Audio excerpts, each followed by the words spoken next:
Kalmadı Türkiye'de. Bunu bilin. İyice dikkat edin. Ne yaptığını bilin. Fazla.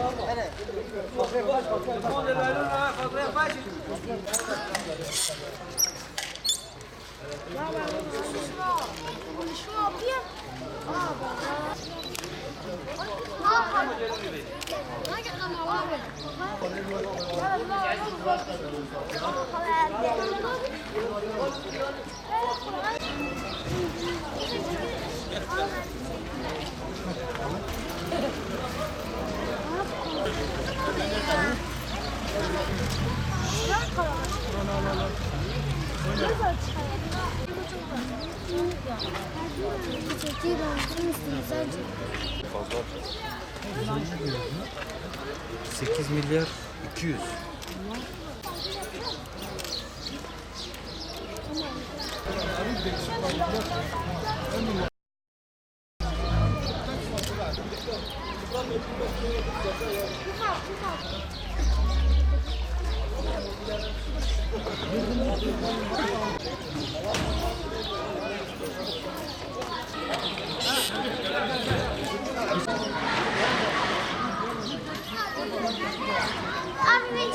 ايه قمر مراوت كتكت كنا ملاتي لملاتي اوادكن ترى مالي 5 milyar 5 milyar cezas merati.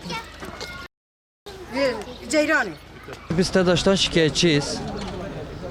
Devlet TEDAŞ'ı bu elektriği özelleştirerek halkı özel şirketlerin eline bırakmış, vicdanına bırakmış. Ne doğru dürüst hizmet veriyor, ne de vazifesini yapıyor. Az sahada gördüğünüz gibi trafolar açıktır. Çoluk çocuğun hayatı tehlikededir. Vazifesini yapmadığı halde gelip millete çok fahiş cezalar yazıyor. Öncelikle milleti kendisi gelip burada milleti kaçağı kullanmaya teşvik ediyor. Ondan sonra da gelip millete 4 milyar, 5 milyar, 10 milyara kadar da cezalar yazıyor. Biz bu şeyden şikayetçiyiz, bu oluşumdan. Bu referandum ağzında TEDAŞ acaba bunu bilinçli yapıp halkı hayır dedirtmeye mi teşvik ediyor? Biz bunun bir an önce hani çözüme ulaşmasını istiyoruz. Devletin bu işe bir el atmasını istiyoruz. Halkı alıp özel şirketlerin eline, vicdanına bırakmak çözüm değildir. Biz bir an önce yani devlet bu şeye dur desin. 2 sene önce gelip halka, milleti dediler ki abonelerinizi yapın, size güzel bir hizmet gelsin. Ondan sonra gerekirse kendinize gene kaçak da kullanın. Bunu bizzat TEDAŞ'ın kendisi millete böyle teşvik ediyor. Ve millet aboneleri çıkarınca tabi abone çıkaranların sayısı çıkarmayanlara göre belki %10, %20'dir.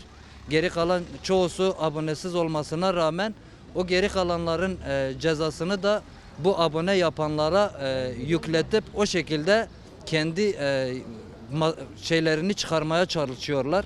Biliyorsunuz ki hani imkanı olan bir insan gelip bu mahallede gece kışın elektrik yok, yazında su yok. İmkanı olan bir insan gelip bu mahallede oturmaz. Zaten durumumuz ortada. Biz hepimiz inşaat işçileriyiz. Aylık gelirimiz yoktur. Onun için buralarda oturuyoruz ve buna rağmen de 4 milyar 600, 8 milyar, 9 milyar hatta 18 milyar 20 milyara kadar da ceza yazılan vatandaşlar var. O vatandaşın geliri ne ki evine götürecek ekmek bulamazken bu cezaları nasıl ödesin? Denetlesinler. Ondan sonra halk zaten mağdurdur. Sur olaylarından sonra çıkmışlar. Kimisinin evi yok, kimisinin barkı yok. Halk zaten kendi yurdundan mülteci olmuşken bir el atsınlar, bir halkına sahip çıksınlar. Bir dakikaya buradan sesleniyoruz. Kendi şirketlerini denetlesinler. Millete haksız yere gelip böyle fahiş cezalar yazmasınlar. Milyar 8 milyar 10 milyar ceza yazmak da vicdansızlıktır. Abi kaçak olmadan adam senin faturalarına bakıyor. Faturaların 20-30 milyon geliyorsa bu kaçak kullanıyor diye direktmen adama ceza kesiyorlar. Belki adam evde değildir. Ben TEDAŞ'a Orada bizim evde değil zaten. Ben TEDAŞ'a gittim. Adam Bağlar olaylarında mağdur olmuş. Bir yıldır İstanbul'da olmasına rağmen, ev boş olmasına rağmen adama ceza yazmışlar. Boş eve dahi ceza yazabiliyorlar. Yanımda bir de aralık 4 evimiz var. Yeni yapılıydı. Daha Nerdivan inşaat hali Nerdivan'a bir şey yapmış. Dün bana söyledi şeyi vardır. Diye asansörüm vardır. Biz 4 kişiyiz. Her 4'te 2 kişi olsun. Bir kişisi de İstanbul'da oturuyor. Bazı geliyor, bazı gelmiyor. Şimdi oğlu yanında beraber oturuyor. Geliyor, onda bir sefer yazdı. Vermedi. Bana yazdı, ben verdim. Ben pişman oldum, verdim. Ben dedim ben cahildim. Okuma yazmam da yok. Ben dedim belki geliyor, herkes veriyor. Ben verim, onu da pişman oldum. Şimdi gene 2 milyar bana gelmiş. 4 milyar 600 bilmem ne kadar faturası burada. 4 eve gelmiş, 4 ev. 4'üsü de mağdur diye bir insandır. Bunu da bir şikayetçidir. جمارة 4 مليار و60 مليون هاتي والله ام نكون بدن ويشي تنا ام بشغلن يعني ام نكون بشغلن ام نا شغلن يعني شغل تنا الفرجي كاس ما شغلن ناضي زوزو وناجي ام نكون بدن يعني ما يلا كيري خا حضاني ددن يعني كيري خا ام حضاني ددن ام بزور كيري خا ددن هنا ياردمي خلق مر ياردم دكي ام بي عيش دبن بي دخون بعد خون يعني شو ما قال مش نقر قاچاق هناك جيران ماجور قاچاق كن هذا سرمایه ذکرنا 4 مليار و60 مليون يعني و هم که چاوا بکن هم نزانن yani هم چون اول داره کس گون ناده ما هم چون شرکته کس گون ناده ما دبی هرن چخوره حال بکن حال هم که چه حال بکن هم که چاوا بکن و هم نزانن yani. Abi bu kaçak olayında Urfa ekibi gelmiş buraya.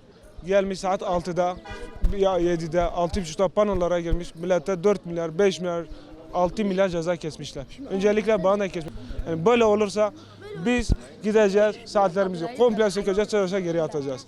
Kışın elektrik yok, yazın su yok. Çalışmıyoruz. Bu nedir yani? Urfa ekibi niye giriyor bizim panolara?